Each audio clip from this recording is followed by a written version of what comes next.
श्री दत्त जयंतीनिमित्त नाशिकच्या गोदाकाठावर वसलेल्या प्राचीन श्री एकमुखी दत्त मंदिरात आज सकाळपासूनच भाविक भक्तांची मोठी गर्दी पाहायला मिळाली।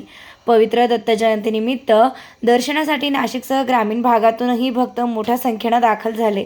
या निमित्तानं मंदिर परिसर आकर्षक फुलांच्या सजावटीनं सजवण्यात आला असून दिवसभर धार्मिक कार्यक्रम, विधी, पूजन आणि मंत्रोच्चारांच्या ध्वनीनं वातावरण पवित्र झाले। मंदिराचे मुख्य गुरुजी मयूर बर्वे यांनी दक्ष न्यूज सोबत बोलताना मंदिराचा समृद्ध इतिहास सांगितला।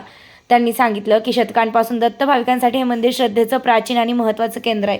दत्त जयंतीनिमित्त येथील सर्व कार्यक्रम अत्यंत भक्तिभावाने पार पडत असल्याचं ते म्हणाले। गुरुजींनी सर्व दत्त भक्तांना जयंतीच्या हार्दिक शुभेच्छा दिल्या आहेत। दरम्यान 27 तारखेपासून दत्त जन्मोत्सवाचे विविध कार्यक्रम भाविकांच्या सहभागात पार पडत आहेत। 8 तारखेला दत्तयाग तर 12 तारखेला महाप्रसाद व भंडाऱ्याचं आयोजन करण्यात आलं असून सर्व भाविक भक्तांनी या धार्मिक कार्यक्रमांचा लाभ घ्यावा असं आवाहन मंदिर व्यवस्थापनातर्फे करण्यात आलं। दत्त जयंतीमुळे गोदाकाठावरील परिसर भक्तिभावानं उजळून निघाला असून दिवसभर भक्तांच्या गर्दीने उत्साहाचं वातावरण पाहायला मिळालं। निर्भीड ज्योत न्यूजसाठी प्रतिनिधी अनिल केदारे, नाशिक।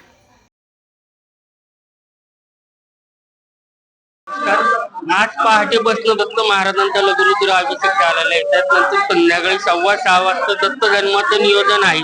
संध्याकाळी 6:15 वाजता दत्त जन्म झालं का महाआरती होईल व भाविकांच्या दर्शनासाठी मंदिर खुलं असणार आहे रात्री 2-1 वाजेपर्यंत। उद्या 8 तारखेला दत्त याग विश्व कल्याणार्थ दत्त महाराजांचा 1 दिवसाचा दत्त याग आहे।